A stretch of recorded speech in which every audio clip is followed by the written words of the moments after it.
നമസ്കാരം. അപ്പോൾ ഇന്ന് ഞാൻ വന്നിരിക്കുന്നത് നിങ്ങളെല്ലാവരും റിക്വസ്റ്റ് ചെയ്തിട്ടുണ്ടായിരുന്ന ആ ഒരു സ്പെഷ്യൽ ചിക്കൻ റോസ്റ്റിൻ്റെ റെസിപ്പിയാണ്. അപ്പോൾ നമ്മുടെ ചാനൽ സബ്സ്ക്രൈബർ ആയിട്ടുള്ള ദിവ്യ രാജേഷ് ഫ്രം മുംബൈ അയച്ചു തന്നിട്ടുണ്ടായിരുന്ന റെസിപ്പിയാണ്. എല്ലാവരും തീർച്ചയായും ട്രൈ ചെയ്ത് നോക്കട്ടെ. എന്തെങ്കിലും വിശേഷ ദിവസങ്ങളിലൊക്കെ നമുക്ക് സെർവ് ചെയ്യുന്ന അത്ര അടിപൊളിയായിട്ടുള്ള റോസ്റ്റാണെന്ന് തന്നെ പറയാം. അപ്പോൾ ദിവ്യക്ക് സ്പെഷ്യൽ താങ്ക്സ്. അപ്പോൾ നമുക്ക് വേഗം തന്നെ ഇതെങ്ങനെയാണ് തയ്യാറാക്കിയെടുക്കുന്നതെന്ന് നോക്കാം.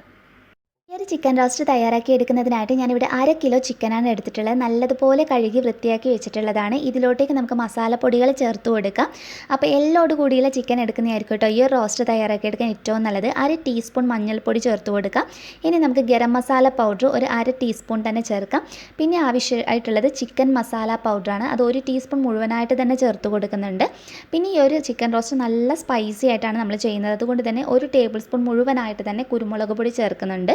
അതുപോലെ തന്നെ മുളക് പൊടിയുടെ അളവ് എന്ന് പറയുന്നത് ഞാനൊരു 2-2.5 ടേബിൾ സ്പൂൺ എടുത്ത് ചേർത്ത് കൊടുക്കുന്നുണ്ട്. ഇത് പിരിയൻ മുളകും സാധാരണ മുളകും കൂടി ഒന്നിച്ച് പൊടിച്ച് വെച്ചിട്ടുള്ള പൊടിയാണ് കേട്ടോ. അതുകൊണ്ട് അത്യാവശ്യം നല്ല കളറും ഉണ്ടാകും. അപ്പോൾ നിങ്ങൾക്ക് നോക്കിയിട്ട് അഡ്ജസ്റ്റ് ചെയ്ത് ചേർത്ത് കൊടുക്കാവുന്നതാണ്. ആവശ്യത്തിനുള്ള ഉപ്പ് കൂടി ചേർത്തിട്ട് ഇത് നല്ലതുപോലെ ഒന്ന് മിക്സ് ചെയ്തെടുക്കുകയാണ് വേണ്ടത്. അപ്പോൾ അരവ് നന്നായിട്ട് മിക്സ് ചെയ്തതിന് ശേഷം മിനിമം ഒരു അരമണിക്കൂറെങ്കിലും ഇതൊന്ന് റെസ്റ്റ് ചെയ്യാൻ വേണ്ടിയിട്ട് വെക്കാം. ഫ്രിഡ്ജിനകത്ത് വെക്കുകയാണെങ്കിൽ ഏറ്റവും നല്ലത്. പിന്നെ നമുക്ക് തേങ്ങാപ്പാലാണ് ഇതിലോട്ടേക്ക് ആവശ്യമായിട്ടുള്ളത്. ഞാനിപ്പോൾ ഒരു അരമുറി തേങ്ങ ചിരകി വെച്ചിട്ടുള്ളതാണ് കേട്ടോ. ഇതിന് നമ്മൾ 1-ാം പാല് 2-ാം പാല് അങ്ങനെയൊന്നുമില്ല. നമുക്ക് ആവശ്യത്തിനുള്ള വെള്ളം ഒഴിച്ചിട്ട് മാക്സിമം ഈ ഒരു തേങ്ങയിൽ നിന്ന് പാല് പിഴിഞ്ഞെടുക്കുന്നതാണ് ഏറ്റവും നല്ലത്.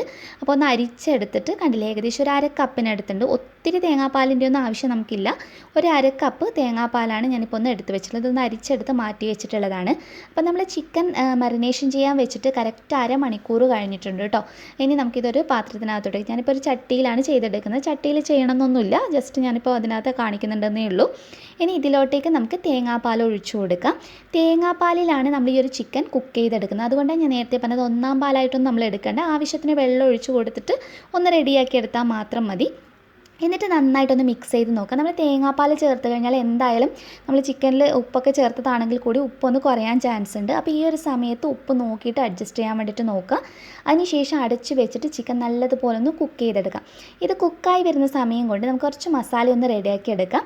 അപ്പോൾ ഒരു സോസ് പാൻ വെച്ച് അതിനകത്തോട്ടേക്ക് ഞാൻ വെളിച്ചെണ്ണയാണ് ചേർത്ത് കൊടുക്കുന്നത്. ഈ ഒരു ചിക്കൻ റോസ്റ്റ് ചെയ്തെടുക്കുമ്പോൾ ഏറ്റവും നല്ലത് വെളിച്ചെണ്ണയിൽ ചെയ്യുന്നതാണ്. ശരിക്കും ഒരു നാടൻ ടേസ്റ്റ് കിട്ടണം എന്നാണെങ്കിൽ ഇനി വെളിച്ചെണ്ണ കുഴപ്പമില്ലവർക്ക് വെജിറ്റബിൾ ഓയിൽ ഉപയോഗിക്കാം. ഒരു 1.5 ടേബിൾ സ്പൂൺ വെളിച്ചെണ്ണയാണ് ഞാൻ ചേർത്ത് കൊടുത്തിട്ടുള്ളത്.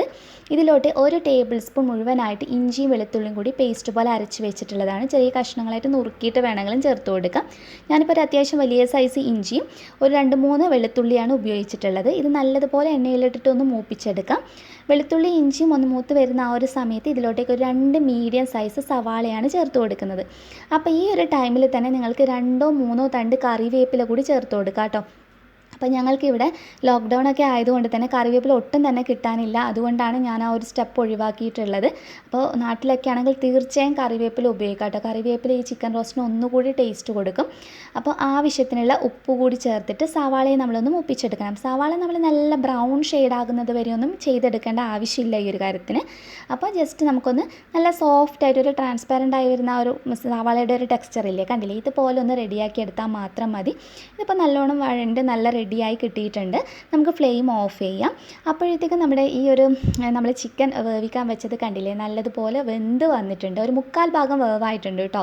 ഇനി നമുക്കിത് ഒന്നുകൂടി ഒന്ന് വറ്റിച്ചെടുക്കുകയാണ് വേണ്ടത്. ഇതിപ്പോൾ അത്യാവശ്യം ഡ്രൈ ആയി വരാൻ തുടങ്ങിയിട്ടുണ്ട്. മുഴുവനായിട്ട് ഈ ഗ്രേവി കംപ്ലീറ്റ് ആയിട്ട് പോയിട്ട്, അതായത് ചിക്കനിൽ നിന്ന് വന്ന വെള്ളവും അതുപോലെ തേങ്ങാപ്പാൽ നന്നായിട്ട് ഇതുപോലെ വേണം നമ്മൾ വറ്റിച്ചെടുക്കാൻ വേണ്ടിയിട്ട്. ഒട്ടും തന്നെ വെള്ളമില്ലാത്ത രീതിയിൽ നല്ല ഡ്രൈ ആക്കിയിട്ട് എടുക്കാൻ വേണ്ടിയിട്ട് നോക്കുക. ഇപ്പോൾ ഞാൻ ഫ്ലെയിം ഓഫ് ചെയ്തിട്ടുള്ളത്. ഇനി നമ്മൾ ഈ വരട്ടി വെച്ചിരിക്കുന്ന ചിക്കൻ നമ്മുടെ ഈ ഒരു സവാള കുട്ടിനകത്തോട്ടേക്ക് ചേർത്ത് കൊടുക്കുക. സവാളയിലോട്ട് നമ്മൾ വേറെ മസാലയൊന്നും തന്നെ ചേർക്കേണ്ട ആവശ്യമില്ല കേട്ടോ. ഇനി നമ്മൾ ഇതിനകത്തോട്ട് 1 ടേബിൾ സ്പൂൺ മുഴുവനായിട്ട് തന്നെ കുരുമുളക് പൊടി ഒന്നുകൂടി ചേർക്കുന്നുണ്ട്. അതുപോലെ തന്നെ ഒരു 2.5 ടേബിൾ സ്പൂൺ എടുത്ത് വെളിച്ചെണ്ണ കൂടി ഒഴിച്ചു കൊടുക്കാം. നമ്മൾ ആദ്യമേ തന്നെ ചിക്കനിൽ വെളിച്ചെണ്ണയൊന്നും ഉപയോഗിച്ചിട്ടുണ്ടായിരുന്നില്ല. ഈ ഒരു സ്റ്റെപ്പിലാണ് വെളിച്ചെണ്ണ ചേർത്ത് കൊടുക്കുന്നത്. അതിനുശേഷമാണ് നമ്മൾ നന്നായിട്ട് ഇത് വഴറ്റിയെടുക്കും. അറ്റ്ലീസ്റ്റ് നമ്മളൊരു 10 മിനിറ്റെങ്കിലും ചെയ്യണം. കണ്ടിന്യൂസ് ആയിട്ട് നമ്മൾ ഇളക്കി കൊടുക്കേണ്ട ആവശ്യമൊന്നുമില്ല. ഒന്നങ്ങ് മിക്സ് ചെയ്തതിന് ശേഷം ഇടയ്ക്കിടയ്ക്ക് മാത്രം ഒന്ന് ഇളക്കി കൊടുത്താൽ മാത്രം മതി. ഇത് പെട്ടെന്ന് തന്നെ കളറ് മാറി നല്ല ഡാർക്ക് കളറായി അതുപോലെ നല്ലതുപോലെ മൊരിഞ്ഞ് കിട്ടും. നമ്മൾ ഈ തേങ്ങാപ്പാലിൽ കുറുക്കി വറ്റിച്ചത് കൊണ്ട് തന്നെ ചിക്കൻ നമ്മൾ സാധാരണ റോസ്റ്റ് ചെയ്യുന്നതിൽ നിന്നും ശരിക്കും നല്ല ഡിഫറെൻ്റാണ്. ഇതിൻ്റെ ടേസ്റ്റും നല്ല ഡിഫറെൻ്റാണ് കേട്ടോ. ഇപ്പോൾ തന്നെ ഒരു 5 മിനിറ്റാണ് കഴിഞ്ഞിട്ടുള്ളത്. നല്ല കളറ് മാറി ഒരു ഡാർക്ക് ഷെയ്ഡിലോട്ടേക്ക് വന്നിട്ടുണ്ട്.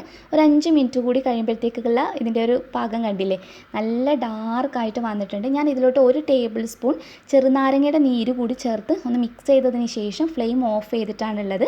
അപ്പോൾ നമ്മുടെ ചിക്കൻ റോസ്റ്റ് ഇവിടെ റെഡി ആയിട്ടുണ്ട്. നമുക്കൊരു സെർവിങ് പ്ലേറ്റിനകത്തോട്ടേക്ക് ഇത് മാറ്റാം. ശരിക്കും നല്ല ടേസ്റ്റിയാണ് കേട്ടോ. നല്ല ടേസ്റ്റ് എന്ന് പറഞ്ഞാൽ പോലെ നിങ്ങൾക്ക് ഉണ്ടാക്കി നോക്കുമ്പോൾ എന്തായാലും തീർച്ചയായും മനസ്സിലാകും. അത്രയധികം നല്ല സ്പൈസി ആയിട്ടുള്ളതാണ്. അപ്പോൾ കുരുമുളക് പൊടിയൊക്കെ ആവശ്യത്തിന് തന്നെ ഉപയോഗിക്കാൻ വേണ്ടിയിട്ട് നോക്കുക, അപ്പോഴാണ് നല്ലൊരു ടേസ്റ്റ് കിട്ടുക. ഇനി നമ്മൾ സെർവ് ചെയ്യുന്ന സമയത്ത് ഇതിനകത്തോട്ടേക്ക് കുറച്ച് പച്ചമുളക് അരിഞ്ഞിട്ട് ചേർത്ത് കൊടുക്കാം. വേണമെങ്കിൽ നിങ്ങൾക്ക് ഈ സമയത്ത് ചെറുനാരങ്ങയുടെ നീര് പിഴിഞ്ഞൊഴിച്ചാലും മതി കേട്ടോ. ഇപ്പോൾ ചോറിൻ്റെ കൂടിയും ചപ്പാത്തിയുടെ കൂടിയും ദോശയുടെ കൂടിയൊക്കെ അടിപൊളി കോമ്പിനേഷനാണ്. എല്ലാവരും ട്രൈ ചെയ്ത് നോക്കിയിട്ട് നിങ്ങളുടെ അഭിപ്രായം അറിയിക്കാൻ മറക്കരുത്. അപ്പോൾ റെസിപ്പി നമുക്ക് പറഞ്ഞു തന്ന ദിവ്യക്ക് വീണ്ടും സ്പെഷ്യൽ താങ്ക്സ്. നെക്സ്റ്റ് വീഡിയോയിൽ നമുക്ക് വീണ്ടും നല്ലൊരു വെറൈറ്റി ഡിഷായി കാണാം. അതുവരെ ടേക്ക് കെയർ, ബൈ ബൈ.